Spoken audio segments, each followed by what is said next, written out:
Selamat malam Jumat sedulur-sedulurku semuanya, selamat datang di channel Sketsa Misteri 99. Channel kisah-kisah cerita misteri atau kejadian nyata yang pernah dialami oleh seseorang dalam kehidupannya. Selamat menonton dan mendengarkan, jangan lupa untuk suka, komen, dan subscribe, agar malam ini kamu bermimpi indah. Salam malam Jumat, istri dari dunia arwah. Ternyata desus kalau Pak Dwi stres itu bukan cuma gosip. Kemarin saya lewat jalan depan rumahnya, kebetulan dia sedang jalan di halaman rumahnya itu.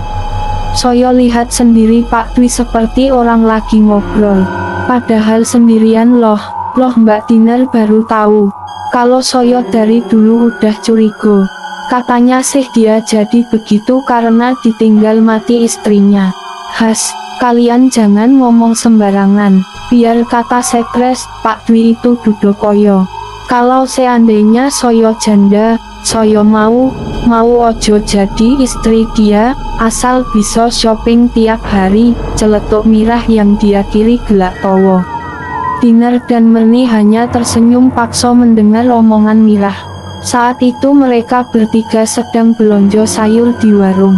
Selesai belonjo yang dibutuhkan, Dinar berjalan pulang ke rumahnya. Parmin sang suami sudah menunggunya di rumah. Ia kesal karena Dinar pergi ke warung cukup lama, sedangkan dia harus cepat sarapan karena sebentar lagi akan berangkat kerja. Lomo banget sih, bentar lagi abang harus kerja ini. Maaf, soalnya tadi Merni sama Mirah ngomongin soal Pak Dwi, aku malah kebawa, kilah Dinar. Katanya Pak Dwi jadi stres karena ditinggal sama istrinya, benar gak bang? Udahlah ngapain sih kepoin hidup orang, urus ojo hidup kita sendiri. Lagian kan abang odo kerjaan di rumah Pak Dwi, gak usah ikutan orang lain ngegosip kehidupan Pak Dwi. Biarlah orang ngomongin dia, kita mah jangan. Hardik Parmin, udah sono buatin sarapan, keburu siang. Mendengar perkataan suaminya, Dinar mencibir sambil berlalu pergi ke dapur. Seperti perkataannya, selesai sarapan Parmin langsung pergi. Parmin adalah seorang tukang. Beberapa hari lalu dia dapat pekerjaan di rumah Pak Dwi. Katanya Pak Dwi akan membuat taman buatan di halaman belakang rumahnya, dan proyek itu dipercayakan kepada Parmin.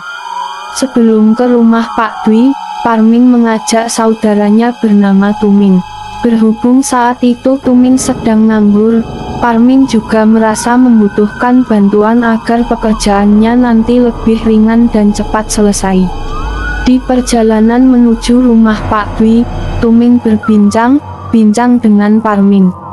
Katanya Pak Dwi itu stres, yo, opo nanti kita bakal dibayar. Jangan termaan omongan orang di rumahnya banyak yang kerja, kok odo pembantu, supir, tukang kebun. Kalau mereka gak dibayar, mono mau mereka kerja di sono. Iyo juga yo, kata Tumin, dengan ekspresi menyadari kalau pertanyaannya itu pertanyaan bodoh.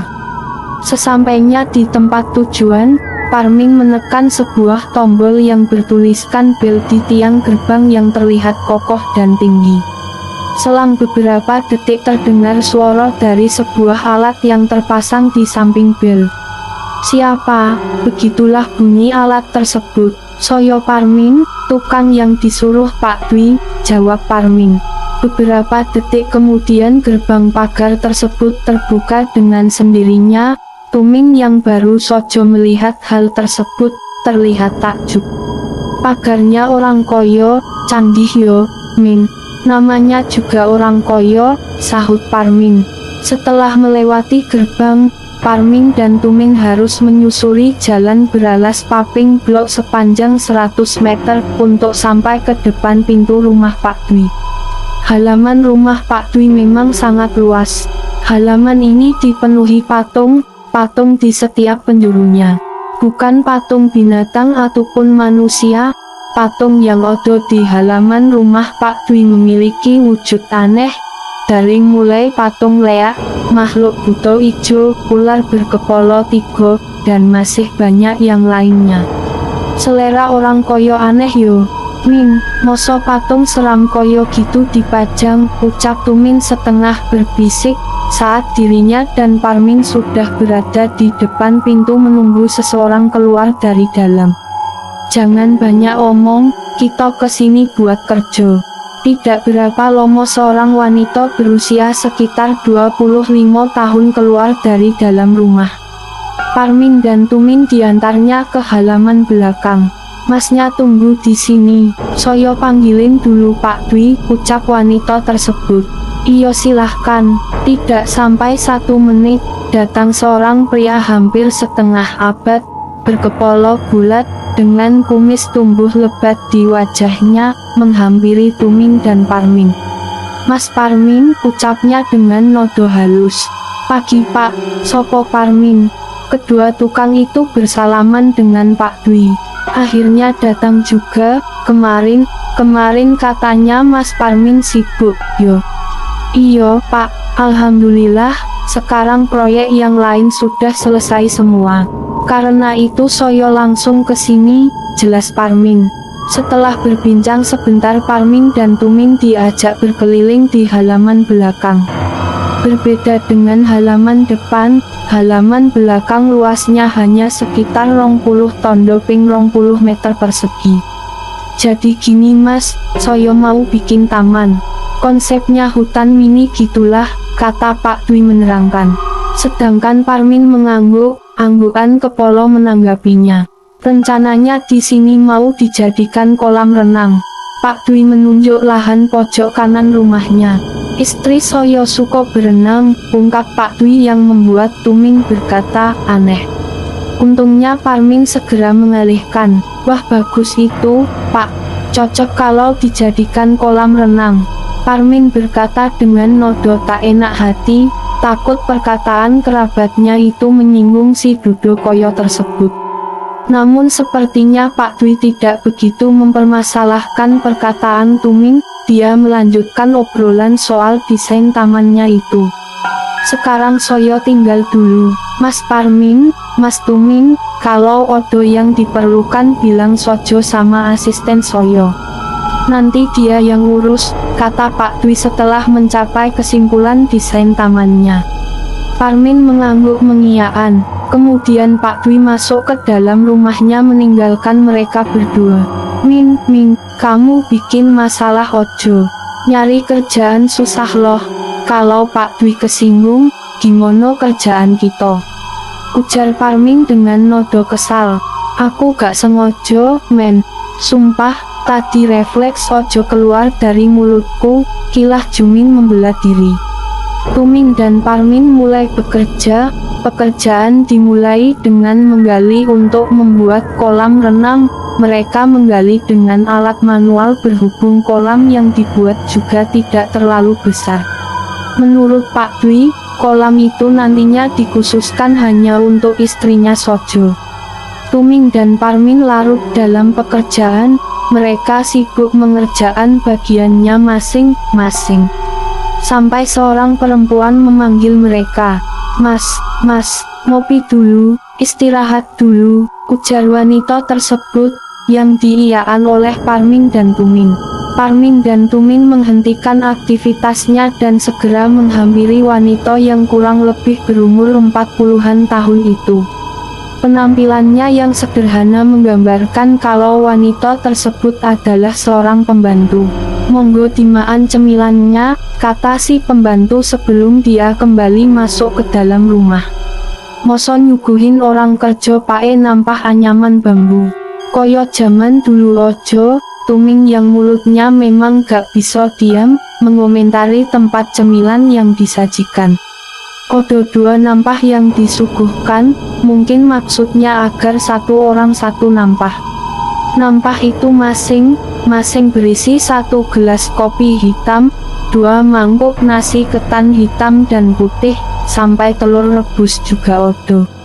Sisanya makan biasa yang banyak ditemukan di warung atau pasar. Parmin sudah puluhan atau bahkan ratusan kali kerja jadi buruh tukang, tapi baru kali ini ia disuguhi makanan yang agak berbeda dari biasanya.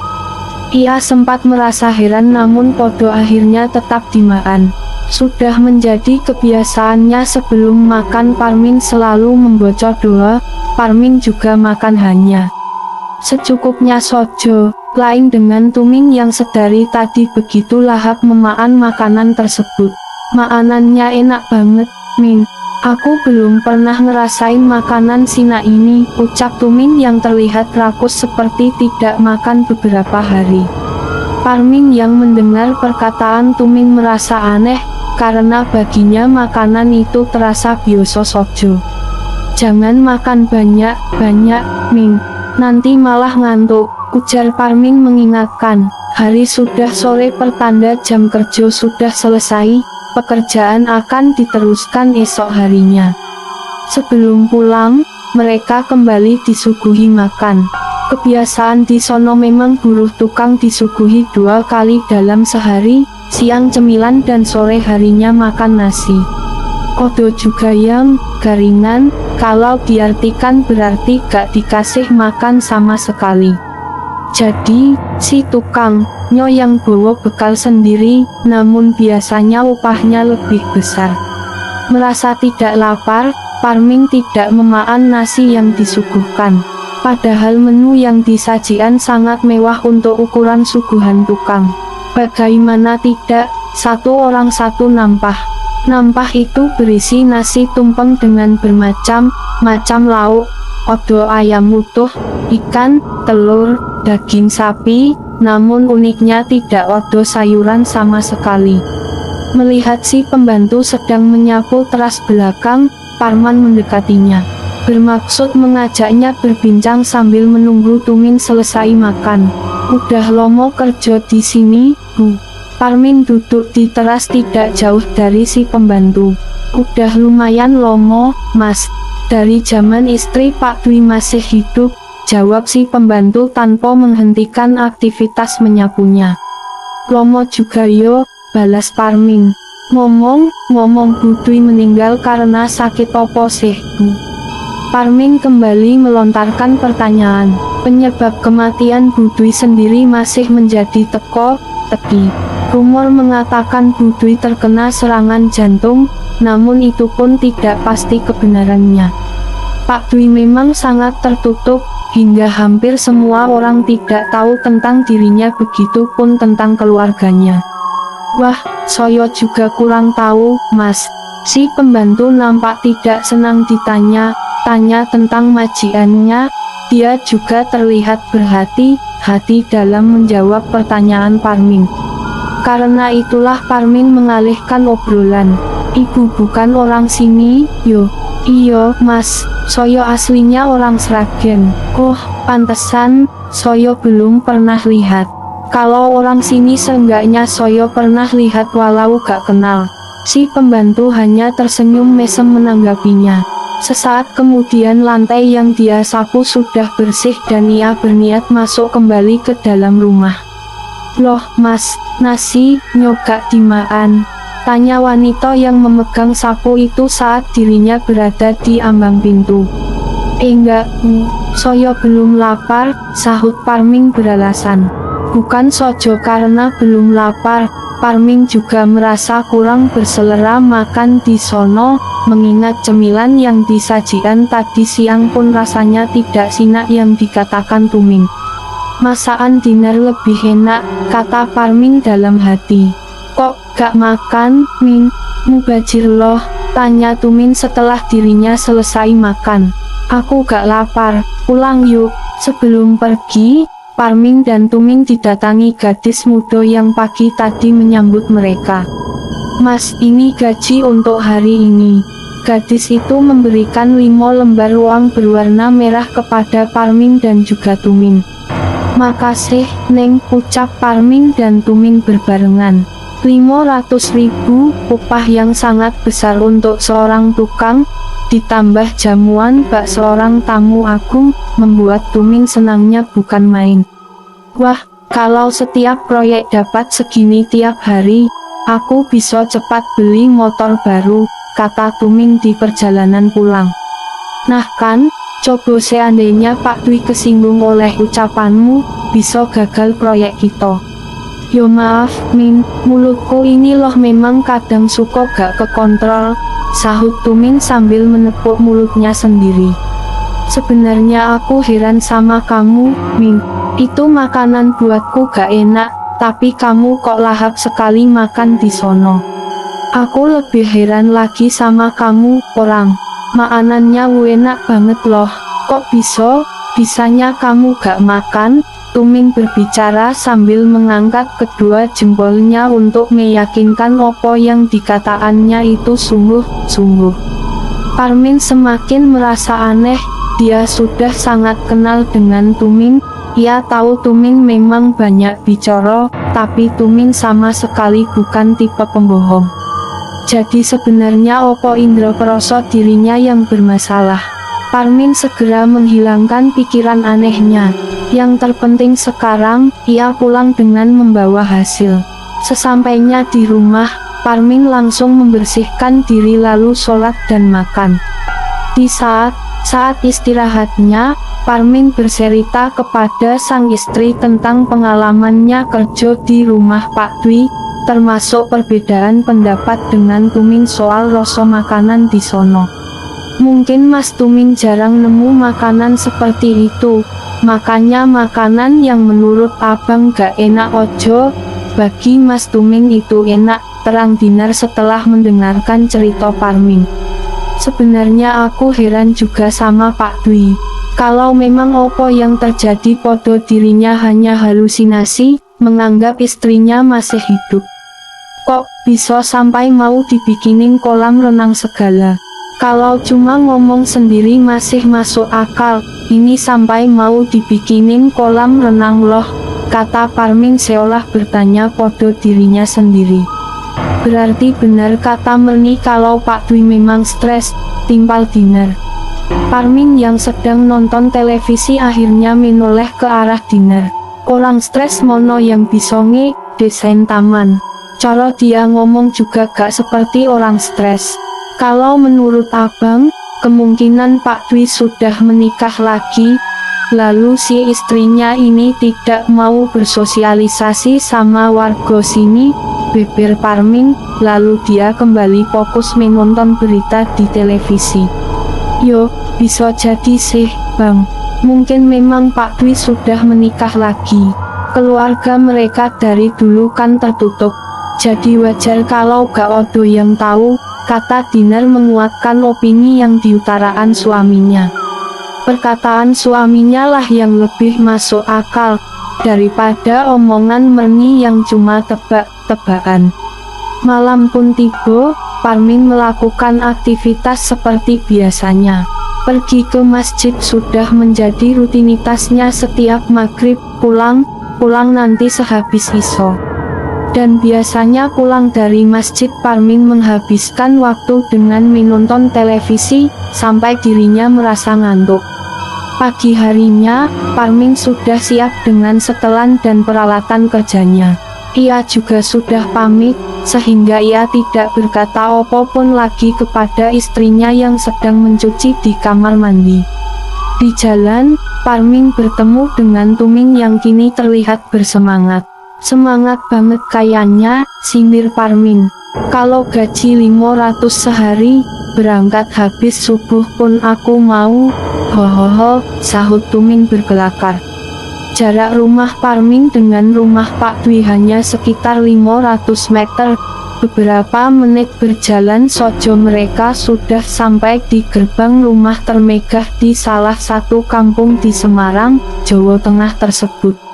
Seperti hari sebelumnya, sebelum masuk rumah Pak Dwi, mereka harus melapor dulu lewat alat yang ada di samping bel.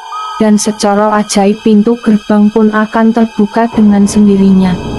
Parmin dan Tuming sudah tahu jalan ke belakang, mereka tidak lagi menuju pintu depan, tapi mengarah ke samping kanan rumah, melewati patung leak dan pancuran air. Itu adalah satu-satunya akses menuju halaman belakang kalau dari luar.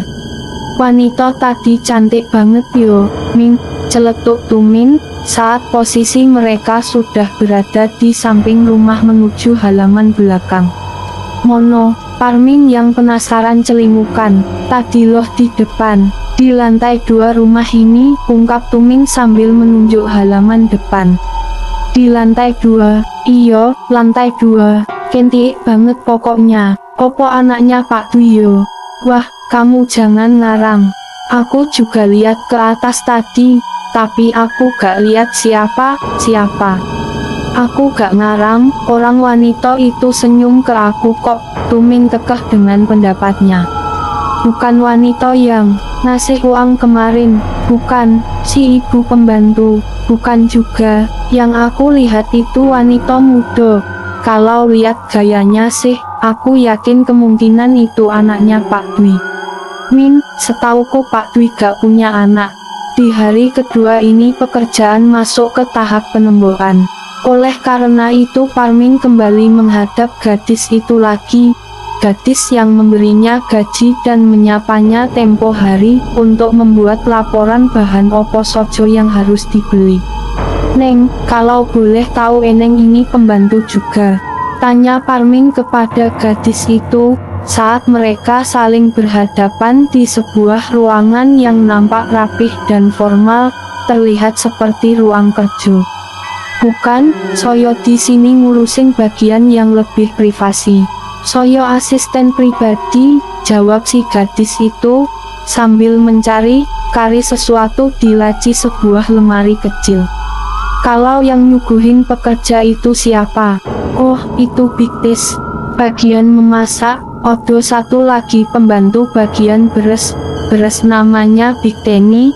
Terang si asisten, berbeda dengan pembantu yang bernama Tis. Gadis berpakaian rapih itu sangat santai menjawab keingintahuan Parmin. Kalau Eneng sendiri namanya siapa? Biar Soyo mudah nyarinya kalau butuh sesuatu. Soyo Lindri, jawab si asisten. Kembali menghampiri Parmin setelah ia mendapatkan opo yang dicarinya, sebuah nota dan pensil. Jadi opo sojo yang dibutuhkan? Tanya Lindri dengan tangan bersiap untuk mencatat. Parmin menyebutkan opo sojo yang harus dibeli, yang langsung dicatat Lindri satu persatu. Emang yang kerja di sini berapa orang sih, Neng? Parmin yang masih penasaran kembali bertanya. 5 orang sama supir dan tukang kebun. Lindri menjawab pertanyaan Parmin meski tangannya masih mencatat. Neng, kalau perempuan cantik yang odo di lantai 2 itu siapa? Mendengar pertanyaan Parmin, Lindri mengerutkan kening. Perempuan cantik, tanyanya. Iyo, Parmin menjelaskan cirinya sesuai yang dikatakan Tumin. Di sini gak ada perempuan lain selain Soyo sama poro pembantu, Mas. Lindri melanjutkan menulis di nota. Ekspresi yang ditunjukkan Lindri membuat Parmin enggan untuk bertanya lagi. Walaupun Lindri terlihat seolah bingung, Parmin menangkap sesuatu disembunyikan dalam perkataan asisten pribadi Pak Dwi tersebut. Saat kembali menuju halaman belakang, Parmin masih memikirkan tentang wanita yang disebutkan Tumin. Dari gambaran yang disebutkan Tumin, wanita yang dipuja cantik oleh kerabatnya itu memang lebih cocok kalau dia anaknya Pak Dwi. Namun setahu Parmin, selama dirinya hidup di kampung, Pak Dwi tidak mempunyai anak. Min, entah odo opo, Tumin memanggil dan menghampiri Parmin yang baru keluar dari dalam rumah. Raut mukanya terlihat senang seolah baru sojo dapat uang kaget. Kenapa? Tanya Parmin yang merasa heran dengan tingkah laku Tumin. Aku bertemu langsung sama wanita cantik itu, Min. Ah jangan mengada, odo. Aku baru sojo ngobrol sama Lindri asisten Pak Dwi. Gak odo wanita yang kau sebut itu, gerutu Parmin, lalu melangkah ke tempat penggalian kolam yang sedang dikerjakan. Tumin mengikuti sambil terus meyakinkannya. Barusan aku mastiin balik lagi ke depan, ternyata dia sudah ada di bawah. Wanita itu meminta bantuanku nyari jepit rambutnya yang jatuh. Dia ramah banget, Min, beber Tuming. Parmin tidak mempedulikan cerita Tuming, ia meraih sekop untuk membersihkan sisa penggalian. Terserah kamu, Min, aku sudah tak percaya lagi omonganmu, ujarnya. Ya sudahlah, akhirnya Tuming capek sendiri meyakinkan kerabatnya itu. Dia pun mulai bekerja mengikuti apa yang dilakukan Parmin. Tidak sampai menunggu lomo, bahan bangunan yang dipesan Parmin telah sampai. Tuming dan Parmin kembali sibuk dengan pekerjaannya di bagian masing-masing. Parman mulai menganyam besi untuk tulang beton kolam renang. Sementara Tuming yang memotong besi memakai mesin potong. Gerinda, hahaha. Di tengah pekerjaannya itu, mendadak Tuming berteriak sambil memegang tangan kirinya yang bercucuran darah. Astagfirullah, kamu kenapa, Min? Melihat keadaan Tuming, Parmin segera menghampirinya. Kena Gerinda, ucap Tuming sambil merintih kesakitan. Astagfirullah. Kenapa bisa kena tangan? Tuming tidak menyahuti perkataan Parmin, ia masih meringis kesakitan sambil memegang lengan kiri yang sudah berpisah dengan telapaknya. Tuming, orang yang sudah cukup lama bekerja sebagai tukang. Entah apa yang terjadi, sampai dia tidak sadar memotong pergelangan tangannya sendiri. Bahkan rasanya orang yang baru megang Gerinda pun tidak akan melakukan kesalahan sefatal itu. Saking paniknya melihat keadaan itu, terlebih melihat darah yang mengalir deras, Parmin membuka bajunya untuk membungkus tangan Tuming yang terputus. Tis, Parmin berteriak memanggil pembantu yang bernama Tis untuk minta bantuan, namun tidak ada siapapun yang keluar dari dalam rumah. Karena itulah Parmin berinisiatif mencari Lindri ke ruangannya yang terletak tidak jauh dari pintu belakang. Neng, Parmin mengetuk pintu ruangan itu namun tidak ada jawaban. Ketika dibuka ternyata di dalam tidak ada siapa. Dengan keadaan bingung Parmin kembali keluar melihat kondisi Tuming. Tuming terlihat lemas dan pucat karena mulai kehabisan darah. Darah dari pergelangan tangannya yang buntung tidak mau berhenti mengucur, membuat baju yang dipakai mengikat luka itu basah kuyup seperti dicalupkan ke dalam tinta merah. Parmin yang kalut, memutuskan menggandeng Tuming membawanya ke depan untuk meminta pertolongan. Namun Tuming sudah lemas, ia tidak sanggup lagi berjalan. Dengan susah payah Parmin menyeret tubuh Tuming sampai ke depan.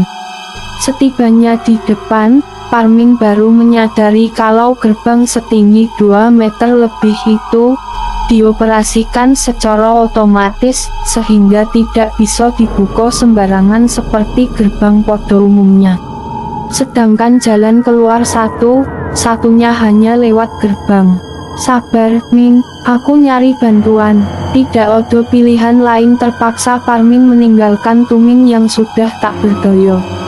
Parmin berlari ke arah pintu depan dan mengetuknya sambil berteriak minta tolong, namun tidak ada satu orang pun yang menyahuti, seolah rumah itu rumah kosong. Lalu Parmin berlari lagi ke halaman belakang berharap Lindri ataupun Butis ada di belakang. Dan ternyata itu pun sia-sia, entah kemana para penghuni rumah yang besarnya hampir seluas lapangan bola itu. Rasa lelah mulai dirasakan Parmin setelah dirinya berlari ke sono kemari, tubuhnya bercucuran keringat, napasnya mulai tak beraturan. Dengan perasaan kesal Parmin kembali menghampiri tubuh Tuming yang tergeletak di atas paving blok dekat gerbang. Kemana sih orang-orang? Ujar Parmin kesal. Rumah besar dengan segala fasilitasnya itu kini bagaikan penjara bagi kedua tukang itu. Sialnya lagi, jalan raya depan gerbang mendadak sepi, tidak ada satu orang pun yang lewat untuk dimintai pertolongan. Parmin yang putus asa menghampiri Tuming yang tak berdaya. Ia terduduk lesu di samping tubuh Tuming yang tergeletak di tanah. Min, aku sudah berusaha nyari bantuan tapi sepertinya di rumah itu gak ada siapa, kata Parmin dengan napas masih ngos-ngosan. Tuming tidak merespon bahkan tidak terdengar meringis lagi. Innalillahi wa inna ilaihi raji'un, ucap Parmin, saat dia memegang leher Tuming yang sudah dingin. Mendadak, odo angin bertiup yang membuat bulu di sekujur tubuh Parmin merinding hebat. Entah karena baru saja menyaksikan kerabatnya yang meregang nyawa, atau ada hal lain yang membuat Parmin tiba merasa ketakutan. La ilaha illallah, la ilaha illallah, la ilaha illallah. Iring-iringan rombongan pembawa jenazah mulai masuk ke areal pemakaman umum. Keranda yang ditutupi kain hijau itu digotong sampai ke tempat di mana jenazah yang ada di dalamnya akan dikebumikan. Lubang persegi sedalam hampir 2 meter sudah siap menunggu jenazah yang akan menghuninya. 3 orang turun ke lubang kuburan, lalu jenazah pun dikeluarkan dari keranda. Dengan perlahan, jenazah yang sudah terbungkus kain putih itu disodorkan ke orang yang ada di bawah. Azan pun dikumandangkan pertanda jenazah sudah di liang lahat, lalu satu persatu papan kayu dipasang sebagai penutup, dan kuburan pun kembali ditimbun tanah. Proses pemakaman diakhiri dengan talqin mayit. Hujan, para pelayat berhamburan mencari tempat teduh. Sebagian odo yang memilih pulang, padahal talqin belum selesai. Hanya menyisakan beberapa orang yang masih punya hati nurani untuk menyelesaikan proses pemakaman. Amin, doa telah selesai, mereka pun pergi, meninggalkan gundukan tanah merah yang ditancepi patung sebagai tanda gundukan itu adalah kuburan. Parmin yang sedang tidak konsentrasi terperanjat mendengar odo yang memanggilnya. Ah, iya Pak RT, sahut Parmin, ia pun melambatkan langkah kakinya. Kamu gak opo-opo? Alhamdulillah, soyo mah gak opo-opo, Pak RT. Gak nyongko yo, Tuming. Baru tadi malam soyo ketemu. Kumur siapa yang tahu, Pak? Kamu juga harus hati-hati, Min. Yang namanya kerja pae mesin meleng dikit ojo tangan bisa hilang, ujar Pak RT mengingatkan. Tumin meninggal karena kehabisan darah akibat kecelakaan kerja, pergelangan tangannya terpotong oleh mesin pemotong besi. Namun ada beberapa hal yang terus saja mengganggu pikiran Parmin. Apa yang membuat Tuming sampai dia tak sadar memotong tangannya? Mampir gak, Min, neduh dulu, ngopi, ajak Pak RT sebelum dia berbelok ke rumahnya. Enggak Pak, makasih, Parmin menyahuti tanpa menghentikan langkah kakinya. Tiba di rumahnya Parmin langsung membersihkan diri berganti pakaian, lalu duduk bersantai di atas sofa menyulut sebatang rokok. Dek, mendengar suaminya memanggil, Dinar muncul dari dapur. Bikinin kopi. Tanpa berkata opo Dinar kembali ke dapur. Beberapa saat kemudian kembali lagi dengan segelas kopi panas di tangannya. Kopi itu ditaruh di atas meja bersamaan dengan dirinya duduk di samping Parmin. Bang, kejadian yang benernya gimana sih? Aku denger dari orang ceritanya bedo. Rasa penasaran Dinar membuat dirinya tidak sabar ingin mendengar langsung cerita sebenarnya di balik musibah yang menimpa Tuming. Parmin menarik napas panjang, bayangan kenjerian itu masih terngiang di kepalanya.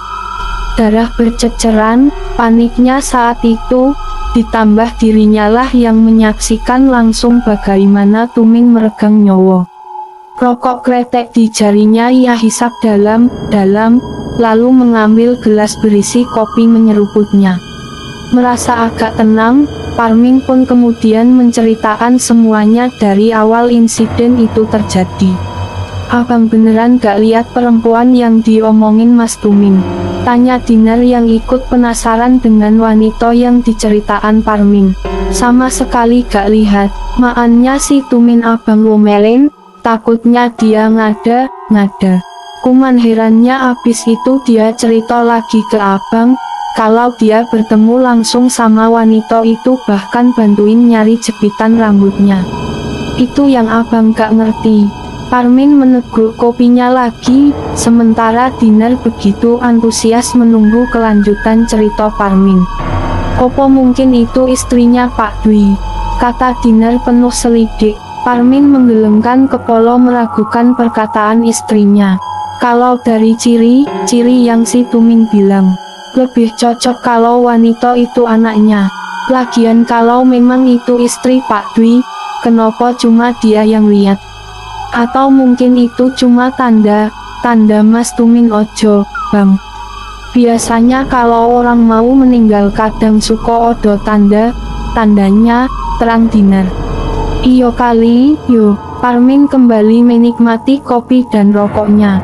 Yang heran, waktu abang nyari pertolongan di rumah itu koyo gak ada orang, pungkap Parmin. Mungkin Pak Dwi lagi keluar, terus pembantunya lagi beres di dalam.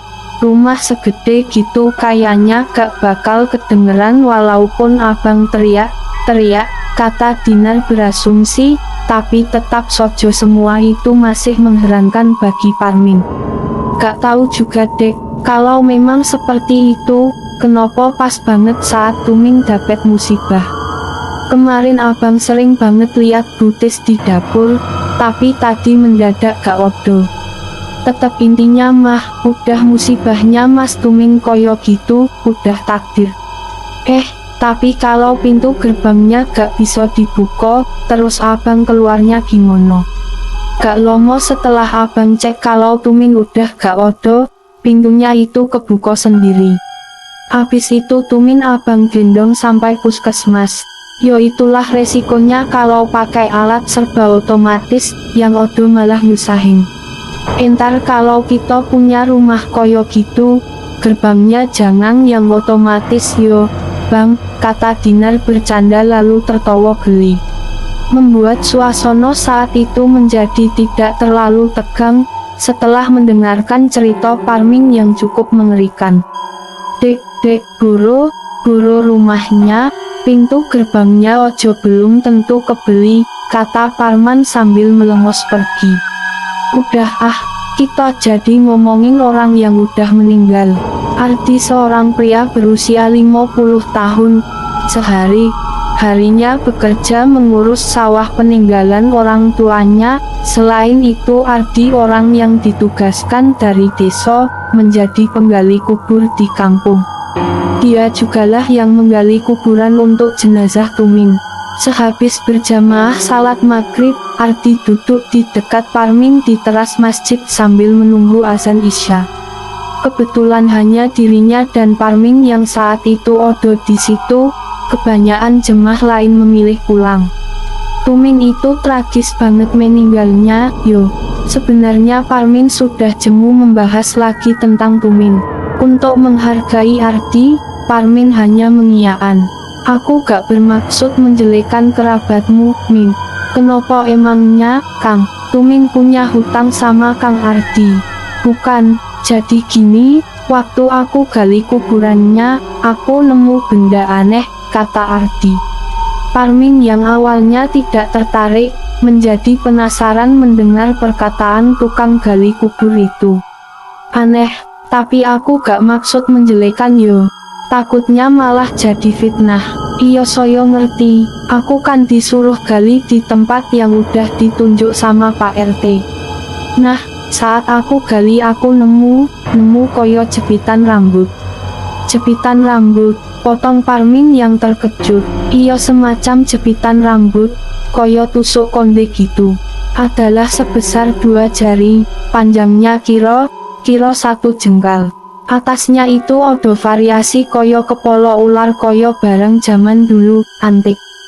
Kalau gak percaya tanya ojo sama Kang Aryo, aku gali, nyo sama dia. Parmin yang mendengar cerita Ardi mendadak diam.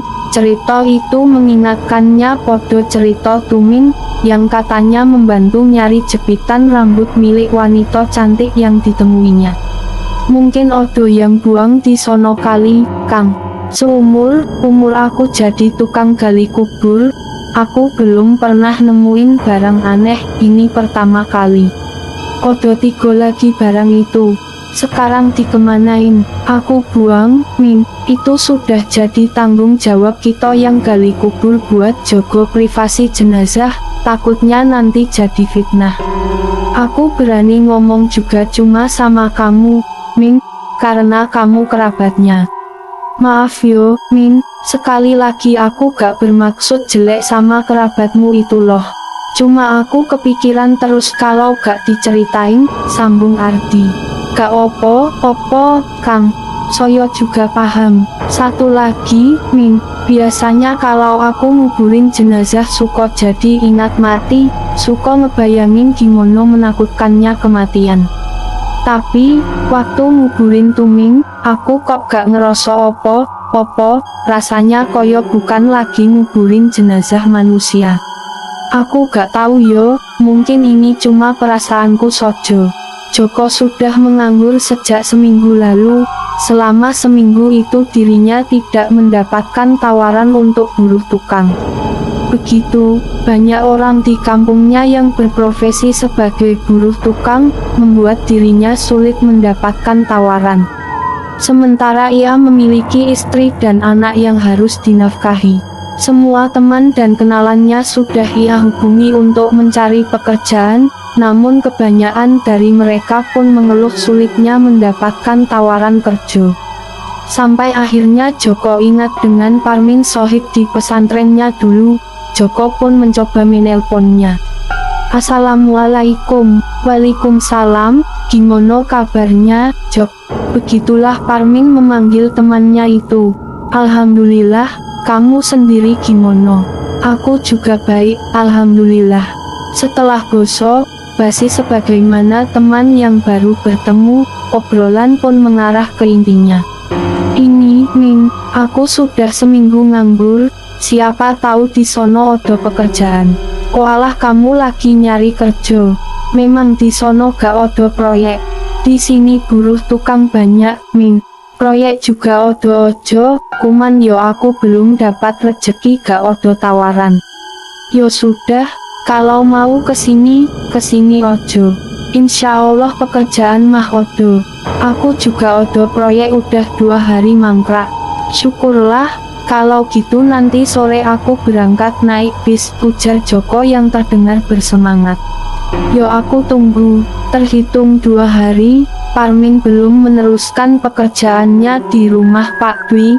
Selain karena masih trauma, Parmin juga belum menemukan teman kerja. Ia merasa tak sanggup kalau proyek itu dikerjakan sendirian. Itulah kenapa kedatangan Joko akan sangat membantunya nanti. Jam 8 esok malam Joko tiba di Kabupaten Semarang, setelah menempuh perjalanan dari Purworejo selama kurang lebih 3 jam. Turun di Terminal Semarang Kota, Joko naik angkot, berhenti di pertigaan Antoro Kampung. Dari sini Joko berjalan kaki karena sudah tidak ada lagi transportasi umum ke rumah Parmin. Bertahun-tahun lamanya Joko tidak pernah main lagi ke rumah Parmin, lebih tepatnya setelah dirinya dan Parmin sama-sama sudah berumah tangga. Kini sudah banyak yang berubah di kampung ini, termasuk adanya rumah besar nan megah yang sedang ia lewati. Wah, orang sini sudah banyak yang sukses, gumam Joko dalam hati. Sudah 3 menit ia berjalan, kakinya mulai gemetar. Selain karena capek, Joko juga merasa perutnya lapar. Ia pun mampir ke sebuah kedai makan sederhana yang terlihat masih buka. Kedai itu hanya beratapkan terpal, sedangkan dagangannya dijajakan di atas meja. Belum tutup, Bu. Tanya Joko. Ia melihat jam tangannya dan saat itu menunjukkan jam 8 esuk 50 menit.